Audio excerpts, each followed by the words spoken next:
Hi friends, welcome to our channel. Double Smart Shankar movie review ఏంటో చూద్దాం. రివ్యూలోకి వెళ్ళే ముందు మన ఛానల్ ఎవరైనా ఫస్ట్ టైం వచ్చినట్టయితే సబ్స్క్రైబ్ చేసుకుంటే నేను చేసే ప్రతి వీడియో మీకు ఫర్దర్ వస్తూనే ఉంటాయి. ఇక రివ్యూలోకి వెళ్ళే ముందు దీనికంటే ముందు డబల్ స్మార్ట్ శంకర్ మూవీ అంటే ఇస్మార్ట్ శంకర్ మూవీ సీక్వెల్ చెప్పే ముందు ఇస్మార్ట్ శంకర్ మూవీ గురించి తెలుసుకుందాం. దాంట్లో మనకి హైలైట్ అనమాట మణి శర్మ గారు ఇచ్చిన ఆల్బమ్ అయ్యా. దాంట్లో నాకు టైటిల్ సాంగ్ అలాగే దిమాగ్ ఖరాబ్ సాంగ్ ఈ సాంగ్స్ ఉంటాయి భయ్య. ఆ సాంగ్స్తోనే మూవీ బాగా ప్రమోషన్ అయింది. ఈ విషయం అందరికీ తెలిసిందే. పైగా రామ్ పోతున్న గారి డ్యాన్స్ కూడా నెక్స్ట్ లెవెల్ ఉంటుంది.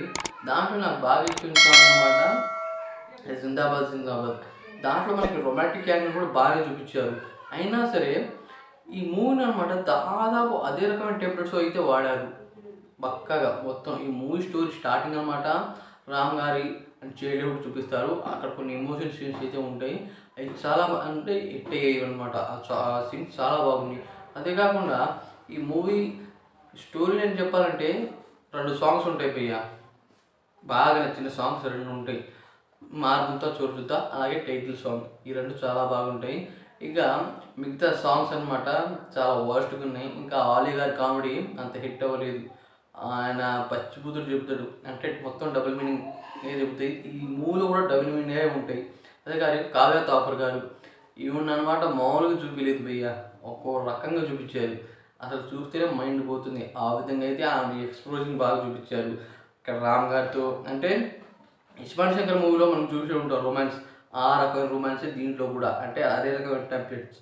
అదే కాకుండా భయ్య డ్యాన్స్ కూడా దీంట్లో హై రేంజ్లో అయితే ఉన్నాయి డ్యాన్స్. కానీ ఇస్మార్ట్ శంకర్ మూవీ డ్యాన్స్ లాగే అనిపిస్తూ ఉంటాయి.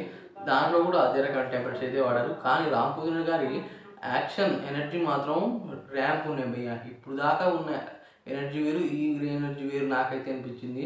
ఇక సంజయ్ దూత్ గారు విలన్ భారీ విలన్ అనమాట. ఆయన ఒక రోగం ఉంటుంది. ఆ రోగం అనమాట ఆయన చంపిస్తుంది. దానికోసం అనమాట ఆయన బ్రెయిన్ బ్రతికియాలని ఆయన చాలామంది మీద టెస్ట్ చేస్తూ ఉంటారు. వాళ్ళందరూ చచ్చిపోతూ ఉంటారు. అయితే ఆయనేమో ఇప్పుడు రామ్ పోతినేని గారి గురించి తెలుసుకుంటారు. తెలుసుకొని ట్రాన్స్మిట్ అనేది తీస్తారు. ఆ ట్రాన్స్మిట్ తర్వాత ఎలా జరుగుతుంది అనేది అనమాట స్టోరీ.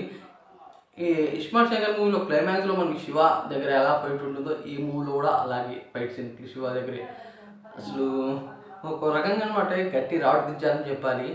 ఇక దీంట్లో హైలైట్ అనమాట 2 సాంగ్స్ కొన్ని సీన్స్ అనమాట బాగా నవ్విస్తాయి. అలాగే ఫస్ట్ హాఫ్ అనమాట అంత బాగుంటుంది. చెప్పాలంటే చాలా ఘోరంగా ఉంటుంది భయ్య ఫస్ట్ హాఫ్. సెకండ్ హాఫ్ చాలా బాగుంటుంది. సెకండ్ హాఫ్ కొద్దిగా మనకి అనాలైసిస్ చేసి ఎంకరేజ్ చేస్తూ ఉంటుంది.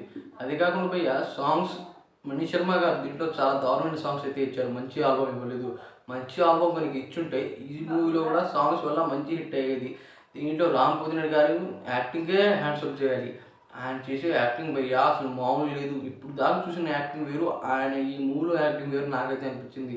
తర్వాత ఫైట్ సీన్స్ అనమాట చాలా బాగున్నాయి. ఫైట్ సీన్స్ అనమాట స్టోరీ లేనే మంచిగా రాయలేదు. ఈ మూవీ కూడా పూరి జగన్నాథ్ గారిని దెబ్బతీసింది, పక్కా దెబ్బతీసింది. నేను అనుకున్న దానికన్నా చాలా దారుణంగా అయితే వచ్చింది భయ్య. ఇస్మార్ట్ శంకర్ మూవీ కన్నా బెటర్ సీక్వెల్ అంటే ఏదైనా సరే బెటర్ ఉంటుంది. కానీ సీక్వెలే బాగాలేదు. ఫస్ట్ వచ్చిన మూవీ బాగుంది. అది భయ్య. ఈ మూవీ మీకు ఎలా అనిపించిందో కామెంట్ చేయండి ఫ్రెండ్స్. అలాగే ఈ వీడియో మీకు నచ్చినట్టయితే సబ్స్క్రైబ్ చేసుకుంటే నేను చేసే ప్రతి వీడియో మీకు ఫర్దర్గా వస్తూ ఉంటుంది. Thanks for watching.